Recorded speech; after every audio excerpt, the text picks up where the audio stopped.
અને એમણે મને કીધું કે અમે એક જ પરિવારના એક જ કુટુંબના લોકો છીએ કે જે બધા ભેગા થાય અને દિવાળી પહેલા આવો એક ઉપક્રમ કરતા હોઈએ છીએ.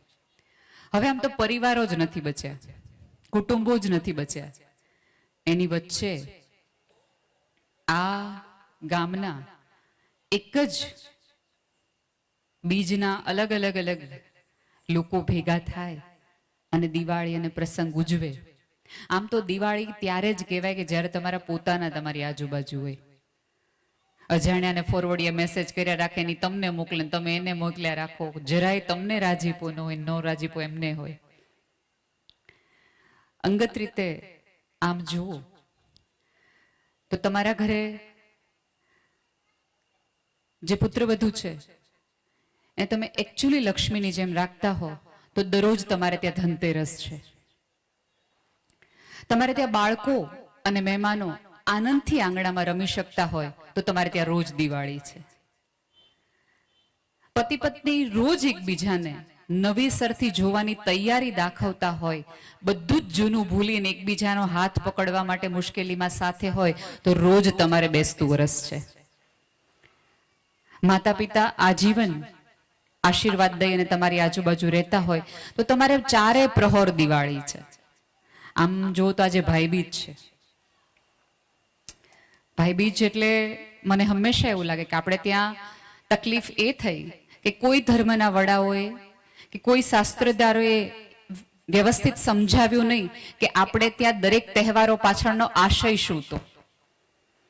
આપણે ત્યાં ભાઈબીજ સરસ ક્યાંક અલગ અલગ અલગ જગ્યાએ પહેલી વખત આ એક તહેવાર એવો હોય કે જ્યારે ભાઈ બહેનને ત્યાં હકથી આવી શકે, જમી શકે. શું કામ કે વર્ષમાં એક વખત ભાઈ બેનના ઘરે જાય, બેનના ઘરનો જમણવાર જમે તો એને ખબર પડે કે મારી બેનને ત્યાં કેટલી તકલીફ છે, અથાણું લેવું પડે એમ છે, લાપસીમાં ઘી ઓછું છે, નળિયા થોડા કામ થઈ ગયા છે, તો ભાઈને ક્યાસ આવે કે જેને મેં મોકલી છે ને થાપા મારીને એને કેટલી તકલીફ છે એટલે એને આઈડિયા આવે. અને બીજું ઉપરવાળા ઉપર તો સૌથી વધુ મજા એ આવે કે પૃથ્વી પર તમે તમારી માનો રણકાર મિસ કરો, માનો હોંકારો કે માનો સ્પર્શ ભૂલ મિસ કરો, એમ થાય કે મારી માં નથી હવે, ત્યારે તમને પોતાની બેનમાં તમે માની છબી જોઈ શકો. એટલા માટે આખો આ તહેવાર અને આખો આ પ્રસંગ છે. પણ આપણે ત્યાં તકલીફ એ છે કે પહેલે સે ચલી આતી હતી એટલા માટે જ આપણે બધા તહેવારો કરીએ. રંગોળી શું કામ કરીએ તો બધા કરે એટલે આપણે કરીએ. દીવા શું કામ કરીએ તો કે બધા.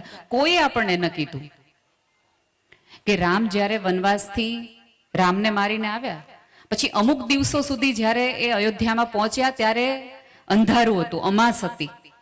તો વિમાન લઈને આવ્યા તો વિમાનનું લેન્ડિંગ એવી જગ્યાએ થાય કે જ્યાં લાઇટ ન હોય, ન થાય. એટલા માટે આખા અયોધ્યાવાસીએ વિમાનના લેન્ડિંગ માટે દીવા કર્યા હતા. એટલે ચારે કોર દીવા કરવાના છે, એક દીવા તમારે નથી કરવાના. નવી પેઢીને તમે આ સમજાવશો તો એ અહીંયા રહેશે. હમણાં જ હું વિપુલભાઈને કહેતી હતી, મેં કીધું તમે બધા ઘરો સરસ કર્યા છે, ઘરો સરસ કર્યા ને એટલે નવી પેઢીને આજે જે અમેરિકામાં, અમદાવાદમાં, મુંબઈમાં રહે છે ને એને અહીંયા નાવડામાં રહેવું ગમે છે, આવવું ગમે છે. કારણ કે એને એવું નથી લાગતું. અને ખાસ વંદન તો ઉદ્ધવજીભાઈના આખા પરિવારને મારે કરવું છે કે ગામને કેવું સરસ રૂડું કર્યું છે. બાકી ગામડાઓમાં તમને અડધાને તો આપણને જાવું હોય ને, ગોકુળિયું ગામ કવિતામાં વાંચવું ગમે, ચિત્રોમાં જોવું ગમે, પણ જાવું કોઈ ન ગમે. એ વાત 100%ની સાચી છે. પણ આવા ગામડા હોય તો જાવું ગમે, બે જણને કેવું ગમે. તો નવી પેઢી પોતાના મિત્રોને લઈને ક્યારેક આવશે કે અમારે ત્યાં ઘર છે.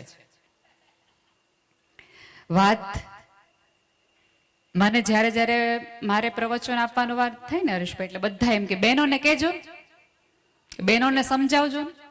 એટલે ખબર નહીં 5000 વર્ષથી આખી સભ્યતાએ બહેનોને જ સમજાવવાનું, ભાઈઓએ તો સમજવાનું જ જાણે ન હોય કોઈ.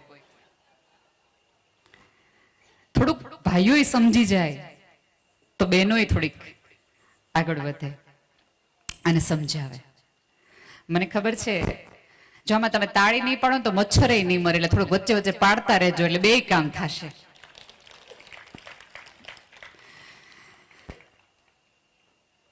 એટલે આમ જો ને તો આ લોકો પાસેથી શીખવાની એ જ છે કે સમાજમાં, કુટુંબમાં આવા મચ્છરો ચારે બાજુ આડા ફર્યા જ હશે. જો તમે ભેગા થવાના હશો ને આવા કેટલાય મચ્છરો આજુબાજુ તમને કરડશે કે તમને પાછા લઈ જવા માટે.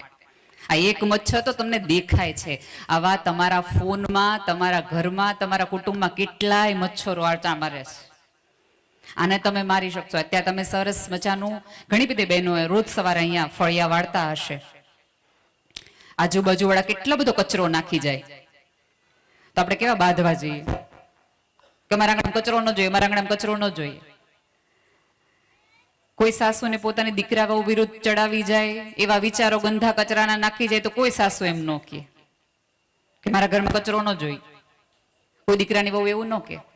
હમણાં જ અમારે વાત થતી હતી કે ભાઈ ક્યારેક ક્યારેક દીકરાની વહુ સાથે ન ફાવતું હોય, નામ ન થતું. એક વસ્તુ યાદ રાખજો, બહુ સભાનતાપૂર્વક કહું છું, કઈ વાંધો નહીં, મને જરાય છોકરા નથી નડતા, રમવા દો એને, રમવા દે એને, બિચારાનો કઈ વાંક છે મને સાંભળવું, રમ બેટા.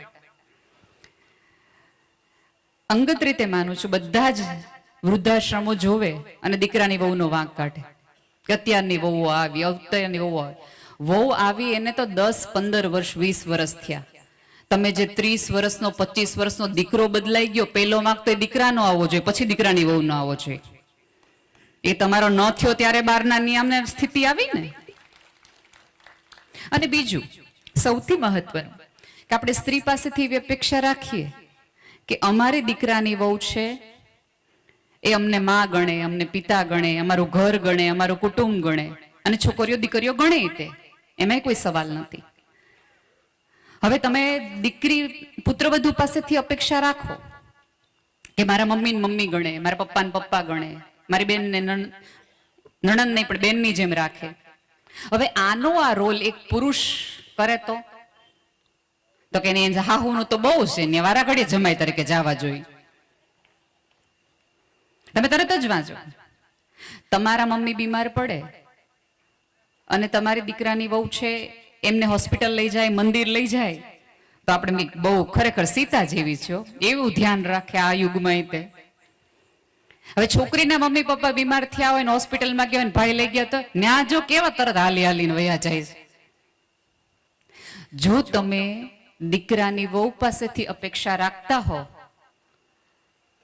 કે તમારા મા બાપને, તમારા કુટુંબને પોતાનું ગણે, તો આ યુગના છોકરાઓને પણ તમારે હવે એવી સ્વતંત્રતા આપવી પડશે કે છોકરીના મા બાપને પણ તું એને મા બાપ ગણ.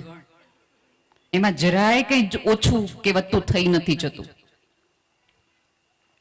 એટલે પણ આપણા જોવાની દ્રષ્ટિ એટલી બધી જુદી જુદી થઈ ગઈ છે. અને ઘણા બધા લોકોને આપણે પરિવારોમાં જોઈએ છે, અહીંયા આમ જુઓ ને તો અહીંયા બેઠેલા કોઈ વ્યક્તિઓને નથી ખાવા પીવાની તકલીફ, નથી પહેરવા ઓઢવાની તકલીફ, નથી ક્યાંય આવવા જવાની, શિક્ષણની, આરોગ્યની, ઉપરવાળાની મહેર છે.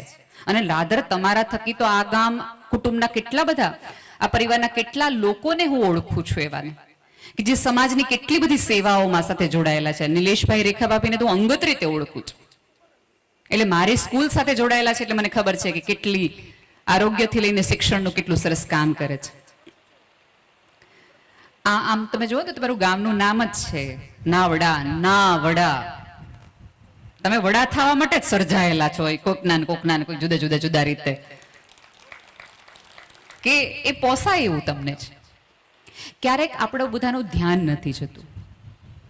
ઓસરી ઘરની વાત જો ઓસરી સુધી આવી તો જગતના બધા સંબંધો સરી જશે. ઓ સરી જો સરતા તમે જોઈ શકશો. વચ્ચે આવે થાંભલો, થા ભલો. એ થાંભલો નથી, થા ભલો. આ થયા ઓજીભાઈ થા ભલો, એટલે આખો પરિવાર બેસેલ્યો ને આજે આટલી પેઢીઓની પેઢીઓ. હું હમણાં જ રેખાબાબેન પૂછી કેટલા મેં કીધું પેઢીઓ છે, મને કે બેન 4 પેઢી જેટલા લોકો અહીંયા આગળ પાછળના હશે. સહેલી વાત છે? 4 જણા ભેગા નથી રહી શકતા. 4 પેઢી દર વર્ષ 27, 29 વર્ષ સુધી દર દિવાળીએ ભેગી થાય એટલે કે જેવી તેવી વાત છે? વંદન કરવા જેવી વાત છે આ. સાહેબ, જગતમાં દીવા પ્રગટાવાના એ જરાય મોટી વસ્તુ નથી, પણ દીવાને નિરંતર, એ જ્યોતને નિરંતર રાખવી, એમાં વાટ સંકોડતા રહેવી અને એમાં તેલ પૂરતા રહેવું ને, એ સાધના છે. કેટલી બધી લોકોને આપણે એવા જોઈએ છે. થા ભલામાંથી વાત આવે અને ઉપર આવે નળિયા, નરિયા.